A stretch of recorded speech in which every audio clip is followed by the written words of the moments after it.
আমরা যাচ্ছি ঘুরতে শান্তিনিকেতন। তোমরা যদি যেতে চাও তাহলে কমেন্ট করো।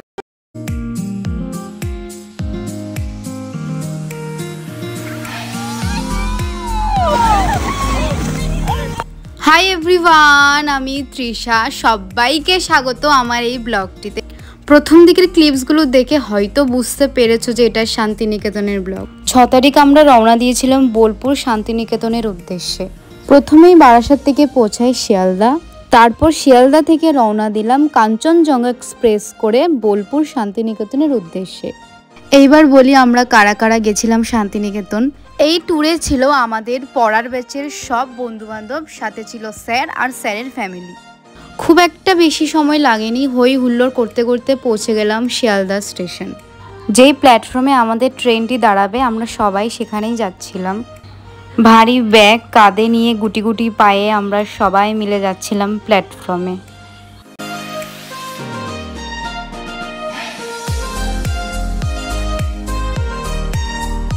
এই হচ্ছে আমাদের মিষ্টি স্যারের বড় মেয়ে, ভালো নাম আরাধ্যা। আর এইখানে আমি ট্রেনে ওঠার আগে কিছু ভিডিও ক্লিপস নিচ্ছিলাম।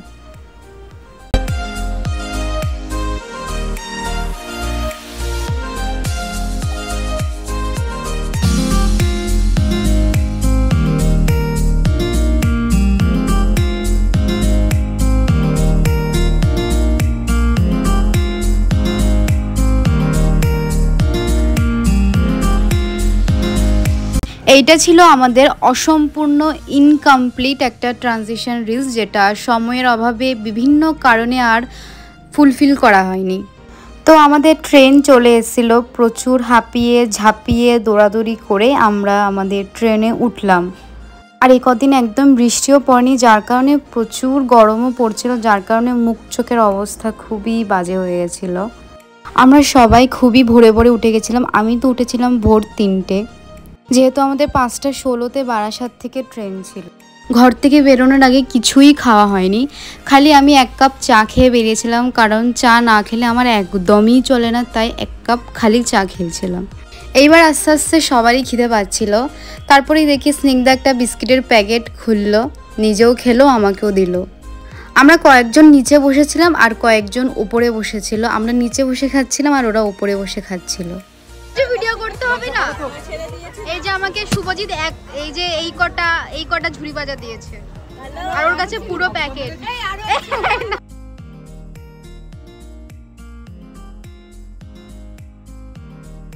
ছেলেগুলো করবে, দাঁড়া কিছু একটা বলবে। রবীন্দ্রনাথ ঠাকুর যেখানে বসে হাট কবিতা লিখেছিল ওই জায়গাটা উড়িয়ে দিয়েছে। কেন?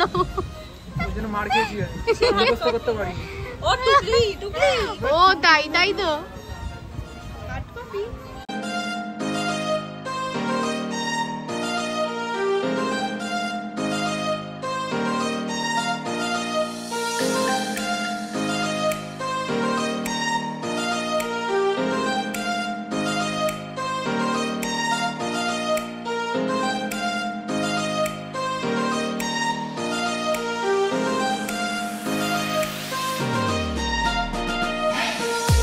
যাওয়ার পথে প্রচুর প্রচুর প্রচুর কাশফুল দেখতে পেয়েছি, আর দেখতে না ভীষণ ভীষণ ভীষণ ভাল লাগছিল।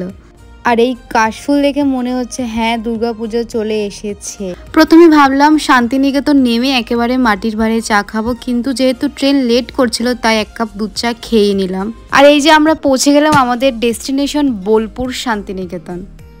এখন বোলপুর স্টেশনে এসে পৌঁছালাম, এবার শান্তিনিকেতনের উদ্দেশ্যে রওনা দেবো সবাই মিলে। হাই গাইস, ইনি হলেন আমাদের স্যার বুদ্ধদেব দাশগুপ্ত। আর এইদিকে আমি তো একেবারে উত্তপ্ত রোদে পুরে একেবারে ছাই ছাই ছাই, আর গরমে এই বেচারি তো পুরো নাজেহাল। আর ও হলো আমাদের স্যারের ছোট্ট মেয়ে কৌশিকী। আমরা ঘুরতে যাচ্ছি। এদিকে তাকাও। এইবার হতে চলেছে আসল যুদ্ধ, মানে রিসর্ট খোঁজাখুঁজির পালা। আমরা এখন টোটো করে যাচ্ছি কোথায়? রিসর্টে। ও মাই গড, বোলপুর রিসর্ট। পৌঁছে দেখাবো, এখন কিছুই দেখা যাচ্ছে। কোথা থেকে একটা শুয়োপোকা এই যে শুভঙ্কর মুখটা দেখে এই শুভঙ্কর নিয়ে এসেছে, শুভঙ্কর মুখটা দেখি। আমরা আগের দিন রাত্রিবেলা স্যারের বাড়িতে বসে অনলাইনে প্রচুর রুম খোঁজাখুঁজি করেছি, কিন্তু সঠিক দামে ভালো কিছু পাওয়া যাচ্ছিল না। আর সবার একটু ভয় ছিল, যা রুম ছবিতে দেখাচ্ছে সেই হিসাবে যদি সত্যি সত্যি রুমগুলো পাওয়া না যায় তাহলে ভীষণ অসুবিধা হয়ে পড়বে। তাই স্যার বলল আমরা বোলপুর শান্তিনিকেতনে পৌঁছেই রুম খুঁজবো। এই জায়গাটায় দাঁড়ানোর আগে আমরা আরও একটা জায়গায় দাঁড়িয়েছিলাম, কিন্তু সেখানে ঠিকঠাক রুম পাওয়া যায়নি। তারপর আমরা এই জায়গাটায় আসলাম। আমরা মেয়েরা তো গাড়িতেই বসেছিলাম, স্যার আর আমাদের কিছু ফ্রেন্ডস ভেতরে গেছিলো রুম দেখতে। গাড়িতে বসে থাকলেও এই রোদ্দুরে সবারই খুবই নাজেহাল অবস্থা হয়ে গেছিলো। স্যাররা অনেকক্ষণ ধরে ভেতরে কথাবার্তা বলছিল, তাই আমরা ভাবলাম গাড়িতে বসে না থেকে একেবারে ভেতরে গিয়ে ঘুরে আসি। রিসর্টটা কিন্তু বেশ ভালোই ছিল, আর এটা ছিল রিসর্টের সুইমিং পুল। আমাদের আরাধ্যারা আবার সুইমিং পুল ভীষণ প্রিয়, তাই ও দেখে তো খুবই খুশি হয়ে গেছিলো। আমরা সবাই খুব খুশি হয়ে গেছিলাম। আর এই যে স্যাররা মিলে এখানে অনেক কথাবার্তা বলছিল, কিন্তু শেষ পর্যন্ত এই রিসর্টের রুম নেওয়া হয়নি। তাই আমরা আবার সবাই গাড়িতে বসে পড়লাম। স্যার তানিয়াকে নিয়ে গেছিলো সোনাঝুরি হাটের দিকে রুম খুঁজতে। সবার আবারও খিদে পেয়ে গেল, তাই সবাই এখানে কেক খাচ্ছিল। আজকে নতুন blogger Debu. Debu blogger. Blogging চলছে। করিস না এরকম বিচ্ছিরি। আর এই যে আমি কেক খুলছি। এই যে আমাদের বাংলাদেশের তারপক্ষে এসেছে। বাঙালি তুই। মোটেও না, আমি প্লেনে করে এসেছি। তোর হাঁটা দেখি কত বড়। হাঁটার সো ফাইনালি অনেক ঘোরাঘুরির পর ডিসাইড হলো যে আমরা এই রিসর্টটাতে থাকবো। আর এই রিসর্টের নাম ছিল শকুন্তলা। আগের দিন ফোনে আমি এই রিসর্টটার ছবি দেখেছিলাম, তখন ভাবিনি যে এখানে এসে এই রিসর্টটাতেই উঠবো। বাইরে থেকে আর ভেতর থেকে রিসর্টটা দেখতে কিন্তু বেশ ভালো। রুম ট্যুর আর রিসর্টের ট্যুর আমি অবশ্যই দেবো, কিন্তু এই ব্লগে না, পরের ব্লগে।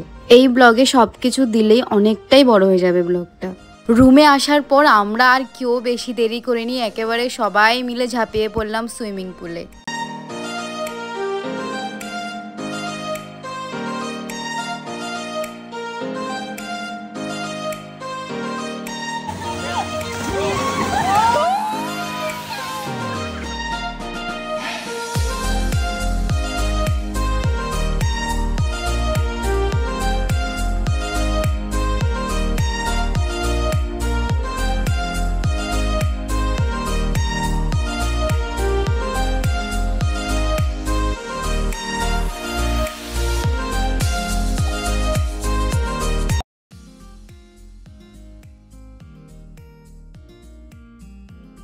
পুলে 2 ঘন্টা নাচানাচি আর লাফালাফির পর সবার তো প্রচুর প্রচুর প্রচুর খিদে পেয়ে গেছিলো। পুলে এতক্ষণ ধরে থাকার জন্য পুরো গলার অবস্থা খুব বাজে হয়ে গেছে, ভীষণ বাজে হয়ে গেছে। আমি যে ভয়েস ওভার দিচ্ছি আমার এখনও অবধি গলাটা ব্যথা। আর এখানে আমরা সবাই রেডি হয়ে গেছিলাম বাইরে গিয়ে খাওয়া দাওয়া করার জন্য। আমরা সবাই মিলে গেছিলাম রাম শ্যাম রেস্টুরেন্টে। আর এইটা পুরো হাটের কাছেই ছিল, মানে সোনাঝুরি হাটের কাছেই, যার কারণে এখানে খাওয়ার দাওয়ারের প্রচুর প্রচুর দাম। আমরা সবাই মিলে নিয়েছিলাম ভেজ থালি, আর সেই থালির দাম পড়েছে প্রায় 200 টাকা। তবে রেস্টুরেন্টের অ্যাম্বিয়েন্সটা ভীষণ ভালো ছিল, দেওয়ালে প্রচুর জায়গায় আলপনার মতো আঁকিবুকি ছিল, আর আমার এ ধরনের আঁকিবুকি ভীষণ ভীষণ ভালো লাগে।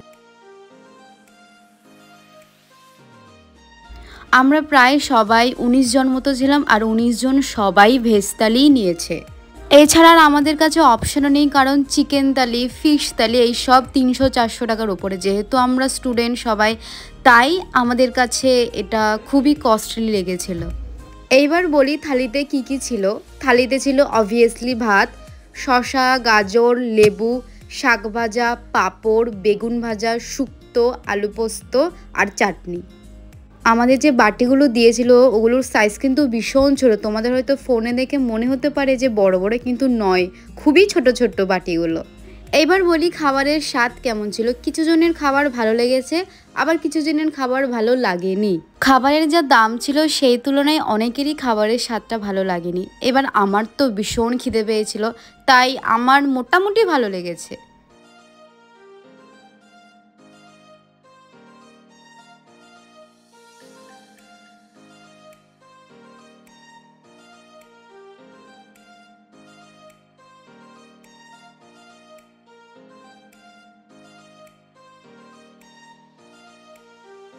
খাবারের থেকেও আমার সবথেকে বেশি যে জিনিসটা ভালো লেগেছে সেটা হচ্ছে কাঁসার থালা, কাঁসার বাটি আর এই ছোট্ট ছোট্ট মাটির ভাঁড়গুলো। মাটির থালাবাটি, কাঁসার থালাবাটি আমার ভীষণ ভালো লাগে। পরিশেষে একটা আইসক্রিমও দিয়েছিল। খাবার দাবার খেয়ে আমরা কিন্তু 1 মিনিটও আর রেস্ট করিনি, সোজা বেরিয়ে গেলাম একটু ঘোরাঘুরি করতে। প্রথমেই আমরা গেছিলাম শালবনে। আর এই শালবনে পোস্ত আর বেলা শেষে মুভির শ্যুট হয়েছিল, যেটা আমি একদমই জানতাম না, ওখানে যাওয়ার পরেই বিষয়টা জানতে পারি। শালবন দেখতে কিন্তু ভীষণ সুন্দর ছিল, চারিদিকে খালি শাল গাছ আর শাল গাছ, আর অনেকটা জায়গা জুড়ে ছিল এই শালবন।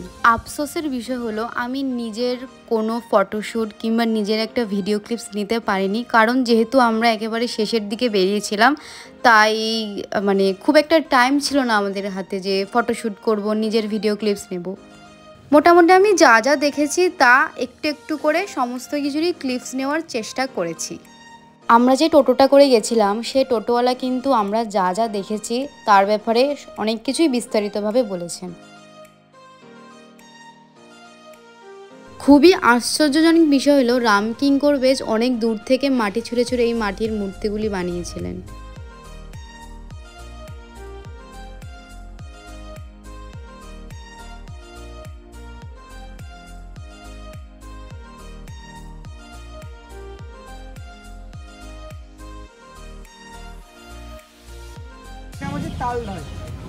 তাল গাছ এক পায়ে দাঁড়িয়ে সব গাছ ছাড়িয়ে মারে আকাশে। এইটা হলো 150 বছর পুরনো বটগাছ, যেটা রবীন্দ্রনাথ ঠাকুর নিজে চারা গাছ এনে লাগিয়েছিলেন। সর্বশেষে আমরা দেখলাম কোপাই নদী, যেখানে প্রচুর জলের স্রোত ছিল।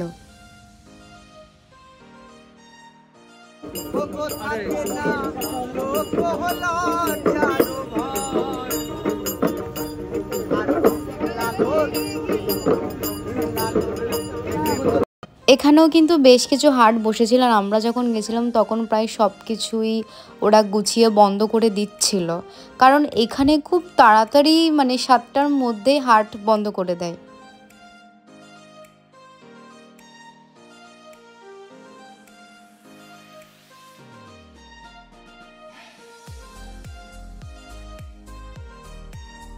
যেহেতু আমি বাইরে এই গাউনটা পরে একটাও ফটো কিংবা ভিডিও ক্লিপস নিইনি, তাই আমি ভাবলাম যে রুমের মধ্যেই একটা ছোট্ট করে ক্লিপস নিয়ে নিই।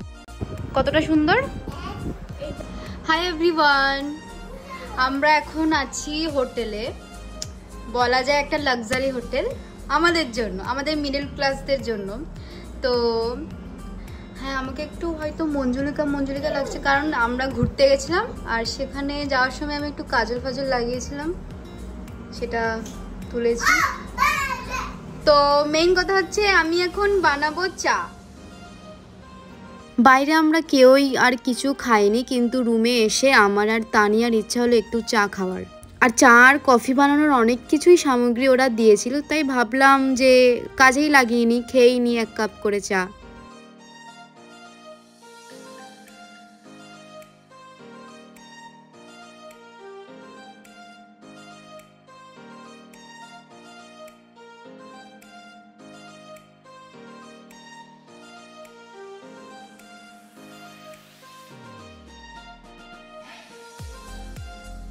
সত্যি বলতে আমার চাটা একদমই ভালো লাগেনি। প্রথমত চায়ের কালারটাই কেমন একটা যেন ফ্যাকাশে ফ্যাকাশে, আর টেস্টটাও আমার খুব একটা ভালো লাগেনি। বিকেলে তো আমরা আর কেউই কিছু খাইনি, এই ফ্যাকাশে চা খেয়েই কাটিয়ে দিলাম। কিন্তু এবার পালা ছিল রাতের খাওয়ার। রিসর্ট থেকে কিন্তু আমাদের মেনু কার্ড দিয়েছিল, কিন্তু আমরা কেউই খাইনি এখান থেকে, কারণ আমাদের একটু কস্টলি মনে হয়েছিল খাবার দাবার। তাই আমরা সবাই মিলে ডিসাইড করলাম যে বাইরে থেকে রুটি তরকা এনে খাবো, কিন্তু রিসর্টে নাকি এই রুটি তরকা মানে বাইরের খাওয়ার ভেতরে অ্যালাউ না, যার কারণে আমাদের বাইরেই খাবার দাবার খেতে হলো। এই বিষয়টা একদমই বাজে লেগেছে, আমাদের খুবই বাজে লেগেছে। কিছুই করার ছিল না আমাদের, তাই আমরা বাধ্য হয়ে বাইরে বসেই খেলাম। তো আজকে ব্লগটি এই অবধি সীমাবদ্ধ রাখলাম। আশা করছি তোমাদের ভালো লেগেছে ব্লগটি। তো প্লিজ তোমরা সাবস্ক্রাইব, শেয়ার এবং লাইক করে দিও।